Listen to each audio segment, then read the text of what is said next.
هذه ليست هيروشيما وليست ناغازاكي، هذه عاصمة الشرق وعروس البحر الأبيض المتوسط، العاصمة اللبنانية بيروت.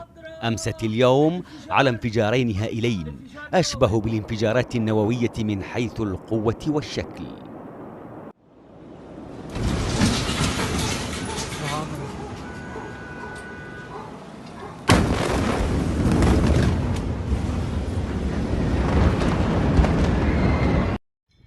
الانفجاران خلف وراءهما عشرات الضحايا بين قتيل وجريح ومفقود، لكن السؤال الأبرز هنا: ما سبب الانفجارين؟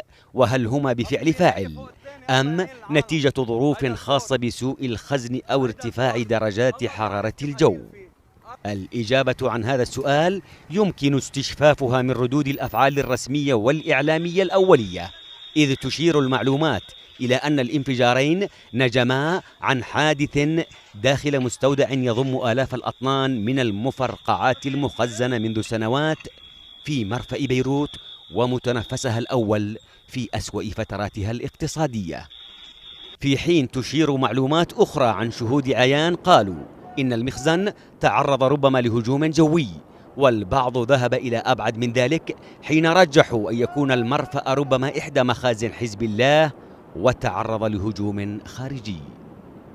شفت الطيارة، أنا قاعدة هون على طابق 13، شفت شيء رمى من فوق، يعني طيارة، ما عدا يقول لي انفجار، في طيارة رمت شيء.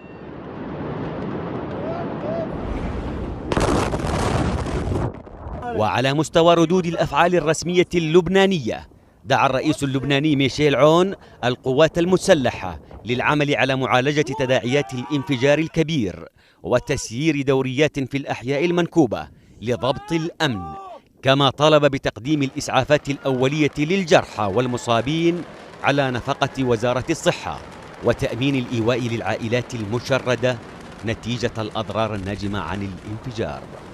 وزير الصحة اللبناني بدوره أكد أن ما حصل في المرفأ هو نتيجة انفجار مفرقعات تستخدم في المناسبات.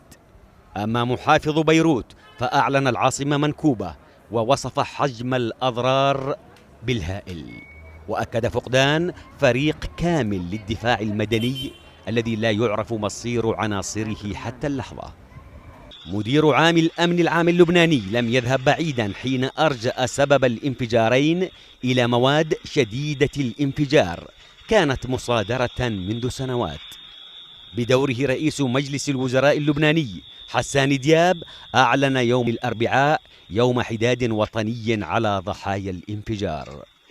وزارة الدفاع الأمريكية البنتاغون اكتفت بمراقبة ما يجري في بيروت عن كثب دون إبدائها أي تعليق. مراقبون لبنانيون رجحوا أن يكون الحادث مؤشرا لاستقطاب الدعم العربي والعالمي الغائب عن لبنان منذ سنوات.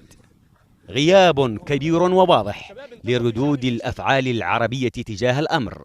وننتهي من السؤال الذي بدأنا به: ما الأسرار التي تختفي خلف تفجيرات بيروت؟